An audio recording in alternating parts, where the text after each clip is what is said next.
Like the dunk in basketball, the goal in football, the touchdown in football, and the home run in baseball, the knockout is the most ecstatic moment in MMA. The UFC is filled with several historic knockouts at unexpected moments, but in this video, we are going to talk about those that happened without us even being able to get into the fight mood. Make sure you stick with me to the end of the video. Without any further delay, let's get into it. Why are the knockouts important in the UFC? The reason so many people watch MMA these days stems from different answers, depending on who is asked. The various techniques, skills, and types of fights bring memorable surprises and knockouts. The knockout is particularly special. To appreciate grappling, a certain level of training and analysis is required, as the knockout is the universal sign of victory or defeat, depending on which side the fighter is on. There are few occurrences in the sport that can make a room full of men go from silence to screaming in just 3 seconds, and a quick and devastating knockout is one of them. The history of the UFC, the biggest MMA competition on the planet, is absolutely full of standout, devastating knockouts, but inevitably, some of them impact more than others. And here, we will highlight the 10 fastest knockouts in UFC history. The first knockout we'll talk about is the one from Terrence McKinney. Terrence McKinney is an American professional wrestler who trains at Warrior Camp in Spokane, Washington. He surprised everyone with a 7-second knockout on the night of his debut. He started with a golden key in his stint in the UFC while facing Matt Frevola. This feat is only for a few, isn't it? Matt Frevola was a veteran in the competition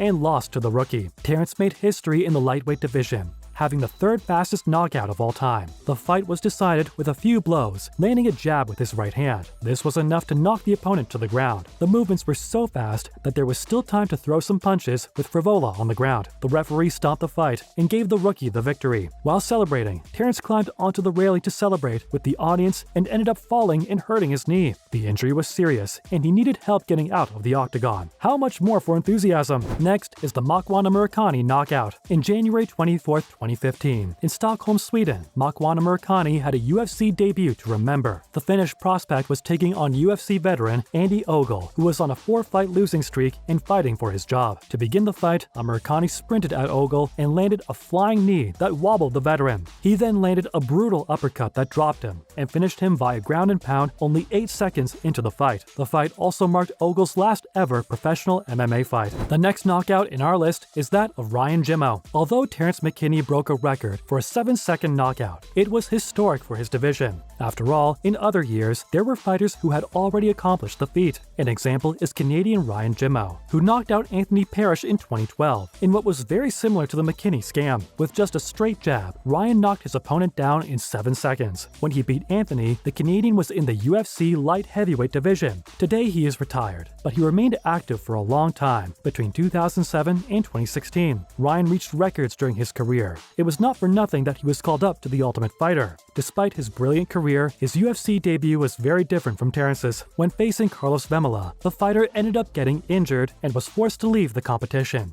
In his last fight in 2015, he lost to Brazilian Francimar Barroso. Next is Gray Maynard knockout. Back at UFC Fight Night 11 on September 19, 2007, in Las Vegas, Nevada, Gray Maynard made the walk to the octagon for just the second time after his stint on The Ultimate Fighter. Maynard had a lot of hype behind his name, and he was opening the card in a battle with UFC newcomer Joe Veras. Immediately, as the bell rang, Maynard backed Veras up, and just 5 seconds in, threw a left hook that dropped Veras. He then added a couple of ground strikes, and the ref stepped in at 4:51 of the very first round. Just like that, Maynard etched himself in the history books with one of the fastest KOs in UFC history. Then there's the knockout from Young Chan Sung. In 2011, South Korean Young Chan Sung also took his rival to the ground with just 7 seconds after the start of the fight. His opponent in the dispute was former Canadian wrestler Mark Hominick. The TKO champion was practically massacred in a very short time, 7 seconds to be precise. He even hit Young, but the counterattack was accurate. Young Chan Sung is known for his ability to stay in the fight, even after taking hard blows. Young made his Ringo debut in 2007, and at the end of the same year, he was Pancrase Korea's lightweight champion.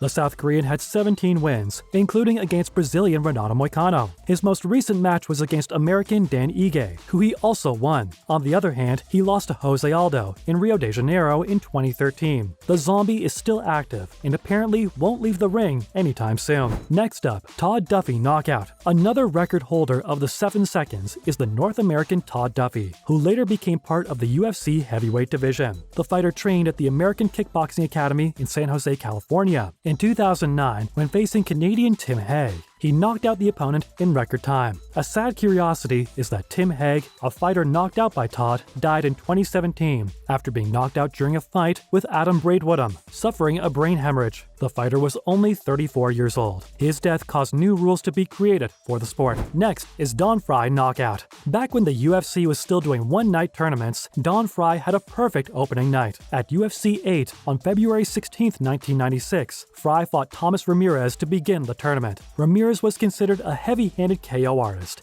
as he was 410 pounds, but that did not help him here. Instead, to begin the fight, Frye jabbed Ramirez early and then landed a right hand that knocked Ramirez out cold. Frye would go on to win the entire UFC 8 tournament. Our next knockout is that of Duane Ludwig. Now the even more impressive knockout records begin. Duane Paul Ludwig is an American fighter who has collected several titles in his career, in addition to being one of 5 winners of K1 kickboxing competitions and the only one to win the World Max and compete in the UFC. He is the author of one of the fastest knockouts in MMA history. It took Duane just 6 seconds to knock out Canadian Jonathan Goulet, and unlike the other fighters, the American didn't keep punching the fallen opponent. His blow was accurate and enough to take the rival to the ground. The victory over Goulet happened in the UFC in 2012 and left a lot of people impressed. Later on, it turned out that the record was sounded. The UFC even clocked a time of 11 seconds, but fans had to appeal, claiming they had a timing error. The pressure was enough for the organization's president, Dana White, to award the record-breaking title to the fighter. This has been discussed for years, but what counts is the UFC's final opinion, isn't it? Are you familiar with Jorge Masvidal's knockout? Jorge Masvidal made MMA history after landing a sinister knee against Ben Askren. The blow enshrined the fighter with one of the fastest knockouts in history. Of course, after Duane Ludwig, who accomplished the feat first. Masvidal received the symbolic title BMF, which is a list of UFC champions. Masvidal took just 2.5 seconds to perform the blow that took his rival to the knockout. However, computing the moment when the referee ended the fight, it was 5 seconds. The North American's record is full, with 49 fights, 35 of which are victories, 16 by knockout and only 2 by submission. He has 14 losses. A curious fact is that 2 days before the fight, his coach had posted on Instagram